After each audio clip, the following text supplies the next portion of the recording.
जामवंत जी ने कहा कि आपको केवल लंका जाना है, देख कर आना है और वापस आना है। हनुमान जी को बड़ा प्रसन्नता हुई, हनुमान जी को बड़ा मन भाया और हनुमान जी जामवंत जी की बातों को सुन करके मुस्कुराए।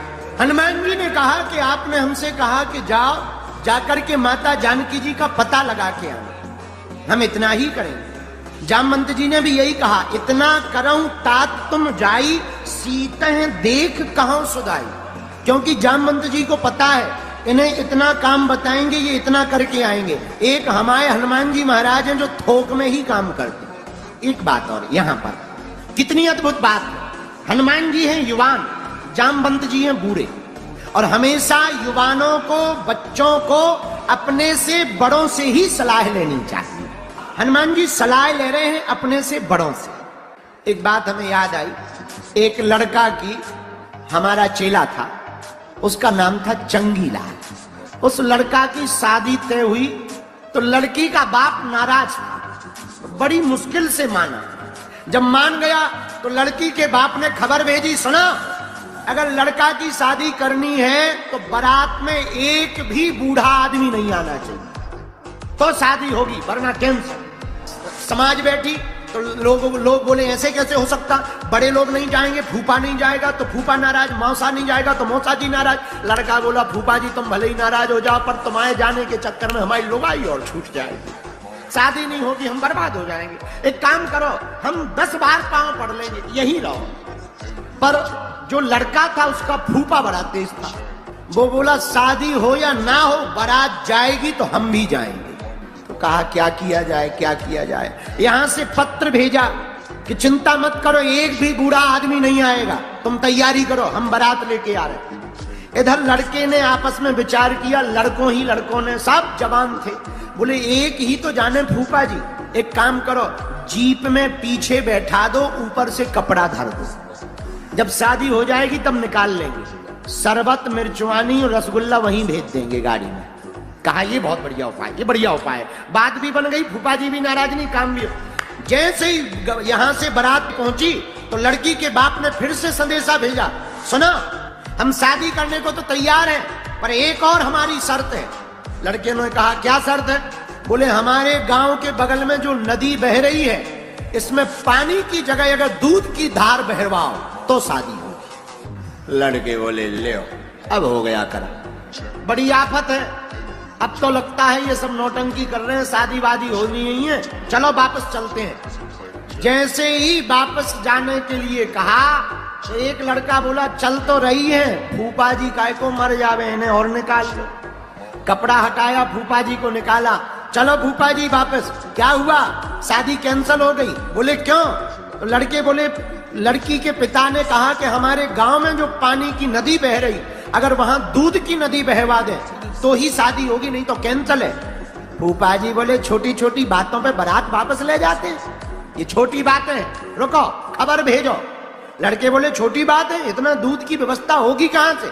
अरे बोले खबर भेजो। बोले क्या? तो संदेशा वाले को बुलाया, बोले जाओ कह देना दूध का इंतजाम हो गया, पर एक हमारी भी शर्त है, पानी खाली तुम करवा दो। और जैसे ही गए और संदेश वाहक ने संदेशा दिया कि दूध का इंतजाम हो गया और खबर आई है कि पानी तुम खाली करवा दो, तो लड़की का बाप तुरंत बोला जरा चेक करो बारात में कोई बूढ़ा तो नहीं आया है, क्योंकि ये जवानों की बुद्धि हो नहीं सकती, ये किसी बूढ़े की बुद्धि हो सकती है। वही हम तुमसे कहना चाहते, धन्य है हनुमान जी, हनुमान जी जवान हैं, जामवंत जी बूढ़े हैं, लेकिन अपने से श्रेष्ठों से हनुमान जी इतने ज्ञानी होने के बाद फिर भी पूछते हैं कि हमें बताओ क्या करना चाहिए। भारत के लोगों, अगर तुम भी अपने से बड़ों का सम्मान प्रारंभ कर दोगे तो तुम भी जिंदगी की किसी जंग में नहीं हारोगे। ये हनुमान जी का संदेश है। इसीलिए तो हनुमान जी जामवंत जी से पूछते और जामवंत जी कहते आप जानकी माता को देख करके वापस आओ। हनुमान जी महाराज वचन सुनकर प्रसन्न भय। हनुमान जी ने सभी वानरों से, अपने मित्रों से कहा सुनो भैया, जब तक हम आ ना जाएं तब तक तुम यहीं रहना। विशाल काय हनुमान जी ने रूप बनाया, राम जी का सुमरन किया। किसी ने हनुमान जी से पूछा इतना बड़ा समुद्र आप पार कैसे करोगे? हनुमान जी मुस्कुरा कर कहते हैं भैया जब राम नाम लेकर कोई भाव से पार हो सकता है तो ये तो छोटा सा सागर है, हम भी राम को हृदय में रख करके इस सागर को पार कर सकते हैं। और हनुमान जी ने यही किया। राम जी को हृदय में रख करके हनुमान जी महाराज ने एक छलांग मारी और एक पर्वत पर हनुमान जी चढ़े। खेल ही खेल में जैसे ही चढ़े और राम जी का ध्यान करके एक छलांग मारी तो इतने बल से हनुमान जी ने छलांग मारी कि जिस पर्वत पर खड़े थे वो पर्वत पाताल में चला गया। इतने वेग से हनुमान जी चले। लेकिन हनुमान जी जब आगे बढ़े तो देवताओं ने मन में विचार किया, क्या जरा इनकी बुद्धि का पता लगाओ, कितनी बुद्धि है। रास्ते में हनुमान जी को मैनाक पर्वत मिला। उन्होंने कहा, महाराज आप जा रहे हो, थक जाओगे, थोड़ा विश्राम कर लो। हनुमान जी ने कहा, विश्राम अभी नहीं हम कर सकते। क्यों? हनुमान जी बोले, भैया जब तक हम राम जी का काम पूरा ना कर दें तब तक हमें विश्राम नहीं। हनुमान जी महाराज कहते, हम विश्राम नहीं करेंगे। क्यों? हम जा रहे हैं। हनुमान जी चले, आगे बढ़े। जब देवताओं ने हनुमान जी को जाते हुए देखा तो सोचा जरा बुद्धि का पता लगाओ, बल तो बहुत, बल कितना है, समुद्र लांघ के जा रहे, पर बुद्धि है कि नहीं। आप देवताओं ने विचार किया, क्या करें। सुरसा नाम की माता जी को हनुमान जी के पास भेजा। हे हनुमान जी, जय श्री राम। हनुमान जी बोले, जय हो माता। कौन हो आप? अरे बोले, हमारा परिचय छोड़ो, हमें देवताओं ने भेजा है। हनुमान जी बोले, किस लिए? माता सुरसा बोली, किस लिए? आज हमें देवताओं ने कहा कि जाओ, ये जो बानर उड़ता हुआ जा रहा है इसका भोजन कर लो। हनुमान जी बोले, क्या हम समोसा है जो ब्रेकफास्ट में खा जाओ? सुरसा नाम की माता जी बोली, हम कुछ नहीं सुनेंगे, भोजन हो हमारे, भोजन। अच्छा माता, हम एक प्रार्थना करें? हाँ बोलो। हमारी इतनी सी बात मान लो, तुम हमारा भोजन नहीं, ब्रेकफास्ट नहीं, डिनर कर लेना, डिनर। पर एक काम करो। क्या? माँ पहले हमें राम काज कर लेने दो, माता जानकी जी की खबर राम जी को दे देने दो, माँ फिर तो हमारा भोजन कर लेना, हम नहीं रोकेंगे। ये हनुमान जी का दृढ़ है। हनुमान जी की लगन तो देखो, हमें राम काज कर लेने दो। सुरसा नाम की माता जी बोली, ऐसे नहीं जाने देंगे, अभी खाएंगे, भूख तो हमें अभी लगी।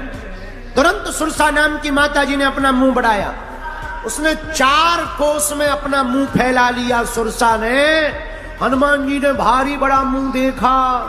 हनुमान जी ने मन में सोचा, बाहर में गया, हम कौन सा पानी पूरी है जो फूट जाएंगे, इनका 4 कोस का मुंह है तो रुक जाओ।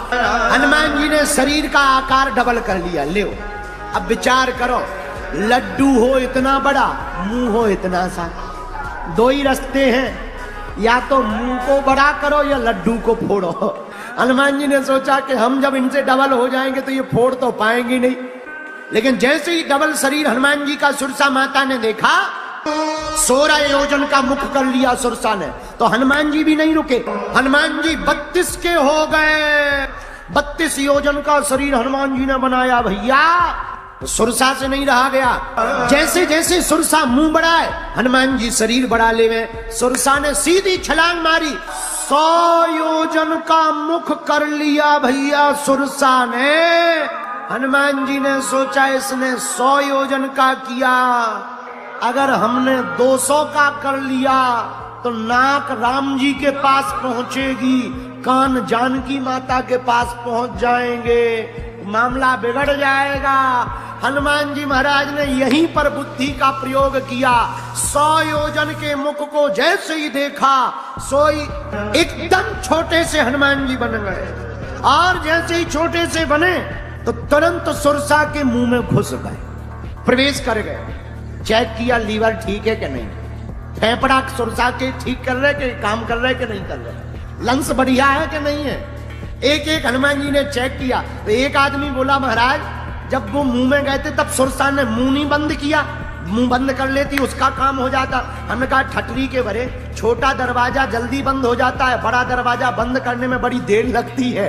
वैसे ही मुंह है, छोटा मुंह जल्दी बंद हो जाता है, बड़ा मुंह बंद करने में बड़ी देर लगी। तब तक तो हनुमान जी चेकिंग करके बाहर आ गए हैं। ये हनुमान जी ने बुद्धि का प्रयोग किया। जैसे ही बुद्धि का प्रयोग किया तो बदन पयठ पुनि बाहर आवा, मांगा विदा ताहि सिर नावा। माता हम तुम्हारे भीतर भी चले गए, तुम्हारा भी वचन पूरा हो गया, हम भी बच गए। और जैसे ही इतना कहा तब सुरसा माता उनकी बुद्धि देख करके प्रसन्न हुई, दोनों हाथ उठा करके आशीर्वाद दिया। ये हनुमान जी महाराज का विवेक। मेरे पागलों, मेरे श्रोताओं, जरा देखो कितनी अद्भुत बात है। हनुमान जी के पास बल है तो बुद्धि है। यह एक बात और जो हमें कहनी है, जिंदगी में जब सुरसा की तरह तुम्हारे सामने कोई बड़ा संकट खड़ा हो जाए ना, तब हनुमान जी से सीखना। जब सुरसा की तरह कोई बड़ा संकट खड़ा हो जाए तब हनुमान जी जैसा जीवन में प्रयोग करना। बड़े के सामने हनुमान जी छोटे बन गए। तूफान आता है, मकान उखाड़ता है, पेड़े उखाड़ता है, पर दूबा का, छोटी घास का वो बाल बांका नहीं कर पाता है। उसी प्रकार बड़े के सामने छोटे बन करके रह जाओ, तुम्हारा कोई बाल बांका नहीं कर पाएगा।